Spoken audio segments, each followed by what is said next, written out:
మీ business ఏదైనా మీ ఊర్లో promotion చేయాలంటే అది సుమన్ టీవీతోనే సాధ్యం. ఇప్పుడే సంప్రదించండి. మదనపల్లి సభలో తాను హంద్రీనీవా పూర్తి చేస్తాను, అదే విధంగా మదనపల్లి అభివృద్ధి చేస్తానని చెప్పారు. హంద్రీనీవా కాలువ దగ్గరే పడుకుంటానని చెప్పి ఒక రోజు వచ్చి పడుకున్నా కూడా కుప్పం వరకు నీళ్లు తీసుకురాలేకపోయారు. ఈ రోజు హంద్రీనీవా కాలువలో నీళ్లు తీసుకెళ్లి కుప్పం వరకు కూడా ఈ రోజు జగన్మోహన్ రెడ్డి గారు కుప్పం నియోజకవర్గానికి కూడా హంద్రీనీవా కాలువలో నీళ్లు తీసుకెళ్లారు. అదే విధంగా ప్రస్తుత హంద్రీనీవా కాలువని వైడన్ చేసి రేపు రాబో రోజుల్లో మన తంబలపల్లి కానీ, మదనపల్లి కానీ, పీలేరు కానీ, పువ్వులు నియోజకవర్గం, అదేవిధంగా పలంనేరు కుప్పం వరకు కూడా శాశ్వతంగా నీరు ఇబ్బంది లేకుండా ఈరోజు గాలేరు నగిరి హంద్రీనీవా అనుసంధానం పథకం కూడా చేపట్టారు. ఆ పనులన్నీ కూడా వేగంగా జరుగుతూ ఉన్నాయి. ఇవి త్వరలోనే ఇవి పూర్తవుతే ఖచ్చితంగా సాగునీరు, తాగునీరు ఇబ్బంది ఉండదని చెప్పి కూడా నేను తెలియజేస్తున్నాను. అభివృద్ధి అంటే ఈ రోజు మదనపల్లి మెడికల్ కాలేజ్ కానీ, బీటీ కాలేజ్, యూనివర్సిటీ చేయడం కానీ, ఈ రోజు రోడ్లు గ్రామాల్లో రోడ్లు వేయడం కానీ, అదేవిధంగా ఈ రోజు నేషనల్ హైవే రోడ్స్ కూడా ప్రభుత్వ పరంగా ఒత్తిడి చేసి తీసుకొచ్చి ఈ రోజు పనులన్నీ కూడా శరవేగంగా జరుగుతూ ఉన్నాయి. అదేవిధంగా హౌసింగ్ కానీ, పథకాలు కానీ, ఒక మదనపల్లి ఈ రోజు ఒక డెవలప్మెంట్ కనపడిందంటే ఒక మాట చెప్తే హాస్పిటల్ ఇంప్రూవ్మెంట్ కానీ, రైల్వే స్టేషన్ ఇంప్రూవ్మెంట్, ఇవన్నీ కూడా స్వాతంత్రం తర్వాత ఇంత ఇంప్రూవ్మెంట్ మదనపల్లిలో జగన్మోహన్ రెడ్డి గారు ముఖ్యమంత్రి అయిన తర్వాతనే అవుతున్నాయి. అదేవిధంగా తంబలపల్లి నియోజకవర్గం కూడా చంద్రబాబు నాయుడు గారు హయాంలో ఎన్ని రోడ్లు వేశారు, ఈ రోజు ఎన్ని రోడ్లు వేస్తున్నారు, ఈ రోజు రిజర్వాయర్ వర్క్స్ చేపట్టారు. అదేవిధంగా పుంగనూరు నియోజకవర్గంలో చూసినా కూడా అత్యధిక రోడ్లు, అదేవిధంగా రిజర్వాయర్లు, ఇరిగేషన్ వర్కులు, చెరువులు ఇవన్నీ కూడా పూర్తయ్యాయి.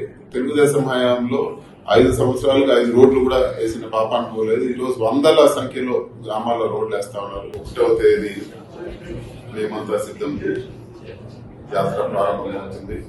ఆ రోజు రాత్రి మొల్కల్ చెరువు చేరుకున్న గౌరవ ముఖ్యమంత్రి వర్యులు, అదేవిధంగా ప్రభుత్వ చీఫ్ మినిస్టర్ శ్రీకాంత్ రెడ్డి గారు చెప్పిన విధంగా మరుసటి రోజు మదనపల్లి 2వ తేదీ పబ్లిక్ మీటింగ్ మొల్కల్ చెరువు నుంచి మదనపల్లి 2వ తేదీ మధ్యాహ్నం 3 గంటలకు పబ్లిక్ మీటింగ్ ఉంటుంది. దాని తర్వాత పుంగనూరు మీదుగా పుంగనూరు నియోజకవర్గంలో నైట్ హాల్ట్ ఉంటుంది. అదేవిధంగా మైనారిటీస్ కి అన్యాయం అవుతుంది, బీజేపీ ఓటు వేస్తే ఆయన నోట్లోనే ఆయన మాట్లాడారు. ఎలక్షన్ మీటింగ్ లో బీజేపీ ఓటు వేస్తే మైనారిటీ ఓట్లు ఉండవు అని చెప్పి చంద్రబాబు నాయుడు గారు మాట్లాడారు. ఈరోజు సోషల్ మీడియాలో అంతా కూడా ఆ వీడియోలు ఇంకా కూడా ఉన్నాయి.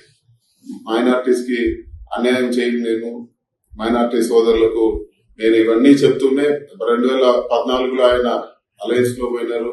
ఒక్క మంత్రి పదవి లేదు, ఒక్క సీట్ ఇచ్చి అక్కడ కూడా ఆపోజిట్ పార్టీకి సపోర్ట్ చేశారు. 2014లో ఇక్బాల్ గారికి ఇచ్చి ఆపోజిట్ పార్టీకి వాళ్ళు వేరే పార్టీకి తెలుగుదేశం సపోర్ట్ చేయడం జరిగింది.